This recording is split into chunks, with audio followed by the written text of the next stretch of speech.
आज असं सोंग घ्यावं लागलं कशासाठी? या समाजासाठी सोंग घ्यावं लागलं महाराज. आम्हाला काही साडी आणि लुगडं घालण्याचा काही शौक नाहीये. तुम्हाला वाटत असेल महाराज लोकांना शौक, आम्हाला शौक नाहीये. पण असं सोंग कशासाठी घ्यावं लागते? या समाजासाठी सोंग घ्यावं लागते. असा केला नकरा म्हणून झाला इकरा, नाही तर हा इकरा झाला नसता एवढा मोठा घोडा. म्हणून चार नव्हे तरी कोणती माझ्या ज्ञानोबा रायांनी सुंदर असं हरिपाठामध्ये वर्णन केलं. चारी वेद ज्ञान शाही शास्त्र कारण अठारी पुराण मायबा. तुम्हाला जर माझ्यावर विश्वास नसेल, माझ्या ज्ञानोबा रायांनी सुंदर असं हरिपाठामध्ये वर्णन केलंय, तुम्ही चेक करून घ्या. आपल्या मुलांना चांगले संस्कार लावा, चांगले घडा. काय करता पोरांना मोबाईलचं वेळ लागून गेलं. आपल्या आईला आपल्या आईचं कर्तव्य असतं आपल्या मुलाकडे लक्ष देणं. बाप आपला दिवसभर कामाला जातो, मुलाचा आपला मुलगा काय करते आपल्या आईचं लक्ष असतं. महाराज मला खूप बोलायचं होतं पण जाऊ द्या.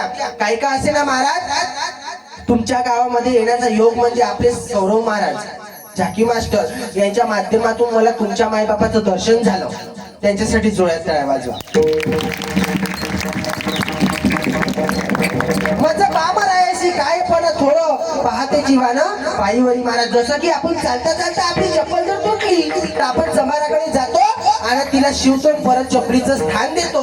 तशावानी बोलता बोलता जर माझ्या मुखातून जर असे काही वाईट शब्द निघाले असेल तर तो माझ्या वाणीचा दोष आहे, आणि जे काही चांगलं निघालं असेल तो माझ्या गुरुचा प्रसाद आहे माहिती. म्हणून ज्याला 3 मुलं असेल त्यांनी चौथा मला समजा. ज्याला 3 मुलं असेल त्यांनी चौथा मला समजा. ज्याला 2 मुलं असेल त्यांनी तिसरा मला समजा. ज्याला 1 मुलगा असेल त्यांनी दुसरा मला समजा. ज्याला लेकरूबाळ नसेल, ज्याला लेकरूबाळ नसेल, मला दत्तक तुमची इस्टेट प्रॉपर्टी मायनावर करून घ्या, मला दत्तक घेऊन घ्या.